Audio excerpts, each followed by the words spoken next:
Hey everyone, welcome to Couch Conversations with Christine and my two wiener dogs right next to me. I'm so happy that you could take this time out of your day to be here with me, and I simply wanted to talk about celebrations, specifically celebrating your birthday.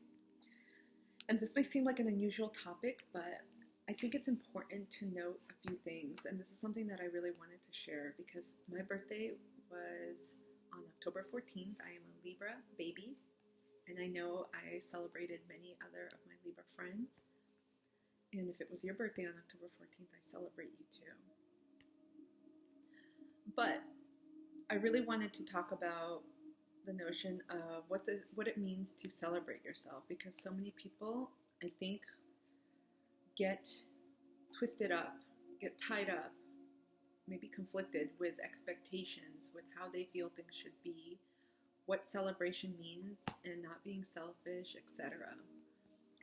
And I wanted to simply talk a little bit about this because it took me a long time to realize what that meant as well. And I have three things that I simply wanted to talk about in celebrating yourself. And I think it's super important because I don't think celebrating yourself is selfish at all. I think it's a form of love, a self-love. And this is something that I shied away from for many years because I did not want attention on me. I did not want to be acknowledged, and it had a lot to do with my own healing journey.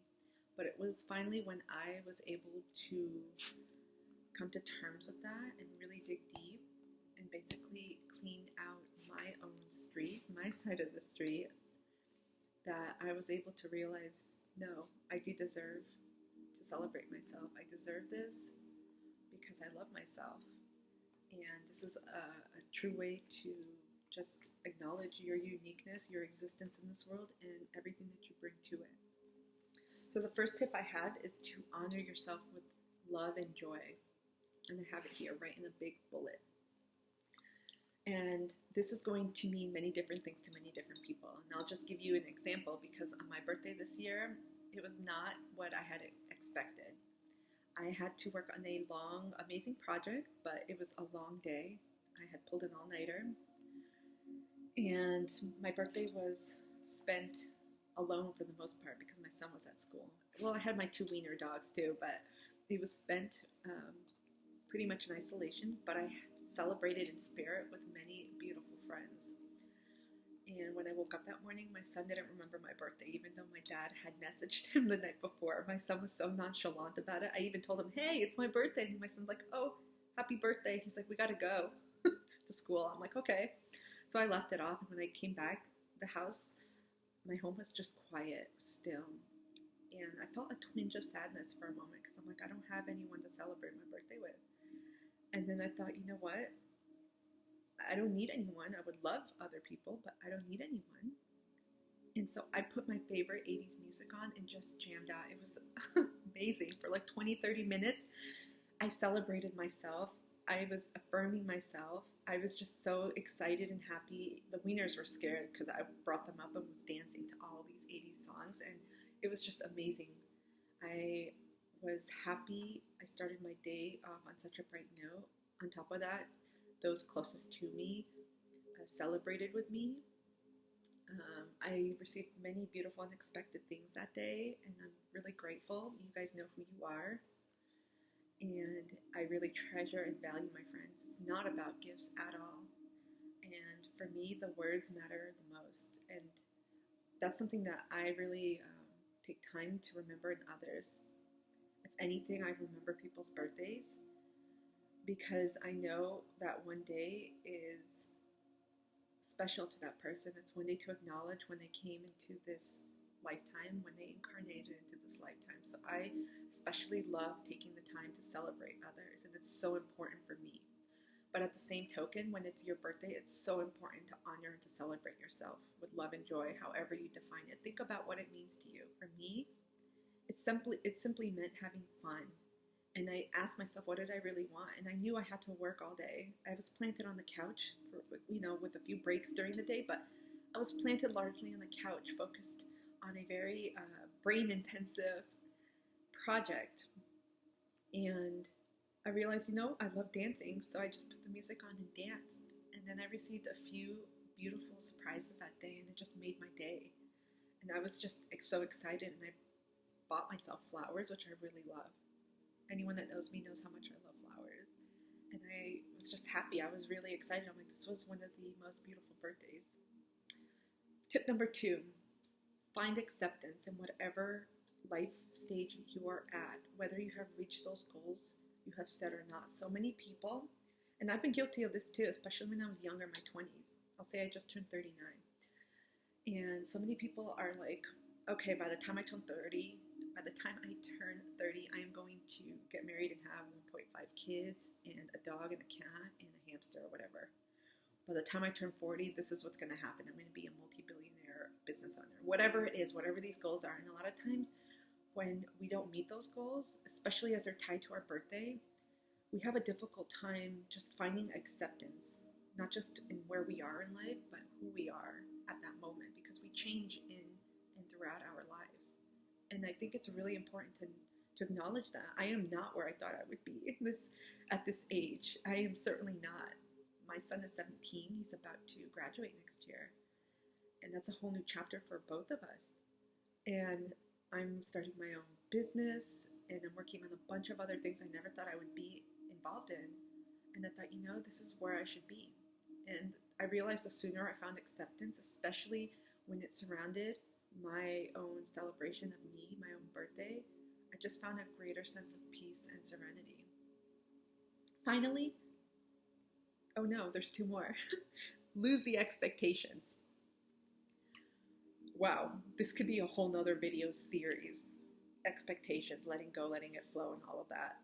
I know when it comes to birthday celebrations and any other important pivotal event in your life, we have some idea of how we want it to go. And a lot of times we exert that on other people. We assume others will carry that burden for us and will exact those plans into reality, into fruition. And the sad thing is when it doesn't happen, when we have that discrepancy between what's in our head and what we want to happen and what really happened or what has actually happened, it can lead to a lot of suffering, a lot of disappointment. And one of the biggest things I've learned in celebrating myself, and especially my birthday, is to let go of expectations. I don't tell anyone, I don't remind anyone either. After the fact, when it happens, I'll just be like, yeah, it was my birthday, I celebrated, blah, blah, blah. Not to induce guilt at all, but I talk about it because it's something I did and I celebrated and it's me. But I don't like to remind anyone about my birthday. I plan it always with myself in mind first. How do I want to spend the day? Of course, within the parameters I can control. Like I said, this year I had a huge work project I had to attend to and I couldn't get out of it because I made that commitment. And I was more than happy to because I knew it was going to fall on my birthday.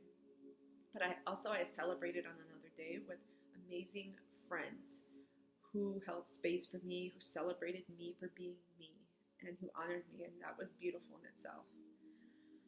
And so the point that I'm trying to make here, because I know I can go on and on, is to let go of expectations, and this is a lot easier said than done.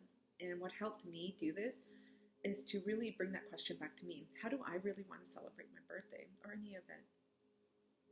Think about it. Do you really want to have a bash with 100 people, or would you rather just have a bash birthday celebration with maybe 3 people, your closest friends, or even maybe just your family, or even your pets?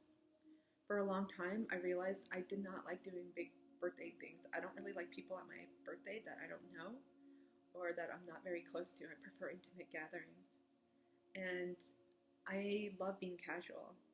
Not saying I don't like to dress up. Yeah, I will. I'll put on a dress and heels and go all out. But there's something comfortable about me just being me, wearing my favorite t-shirts with my favorite slogans, putting my hair up in a bun, and putting something sparkly on and just being me. And so I simply started to hone in on what it is that I wanted to do. So get clear on how it is that you want to celebrate your birthday. Don't put that expectation on anyone but yourself, because you can bring those dreams, those realities to life. Finally, have fun. Let go. This goes with the preceding note. Let go and just have fun. Whatever happens, happens. A lot of things on my particular birthday this year were just different. I didn't expect to pull an all-nighter, but I did, and I just said, well, that means I can extend my birthday. And I did, and I had fun. And so I'm going to wrap this up because we're at 10 minutes and I don't want to prolong this, but I hope that whenever your birthday or your important event or date falls on, whether it's an anniversary, a remembrance, whatever it is, always honor yourself first. And don't forget that you came into this world for a reason and there's only one of you. So I hope you celebrate yourself. I'm wishing you a happy birthday if you are a Libra, an October 14 baby, or any time of year it's your birthday and you see this video. It was meant to be. Enjoy your birthday to the fullest and honor and always love yourself. If this resonated with you or if this was helpful in any way, I would love it if you could like, share, and subscribe if you feel called to. Until next time, have a